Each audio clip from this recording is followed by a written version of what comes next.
মুক্তিযোদ্ধা জিয়াউর রহমান তখন সদ্য প্রেসিডেন্ট হয়েছেন। সারা দেশের আনাচে কানাচে চষে বেড়াচ্ছেন, লাখো মানুষের সাথে হাত মেলাচ্ছেন। এমনই একদিন তিনি কুমিল্লার এক গ্রামের মাঠে গেলেন। আবাল বৃদ্ধ বনিতা সেখানে উপস্থিত। যথারীতি হাত মেলানো শুরু করে দিলেন উপস্থিত জনতার সাথে।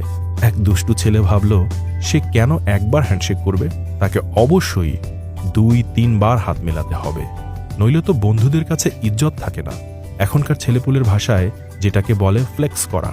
প্রথমবার হ্যান্ডশেক করার পর সেই দুষ্টু ছেলেটি পিছন দিয়ে ঘুরে আবার লাইনের সামনের দিকে গেল। ঠেলে ঠুলে আবার ঢুকে গেল লাইনে। হাত মেলানোর জন্য দ্বিতীয়বার সামনাসামনি হলেন জিয়ার। জিয়াও মুচকি হেসে হাত এগিয়ে দিলেন। দুষ্ট ছেলেটাকে অবাক করে দিয়ে হাত ঝাঁকুনি দিয়ে বললেন, সেকেন্ড টাইম।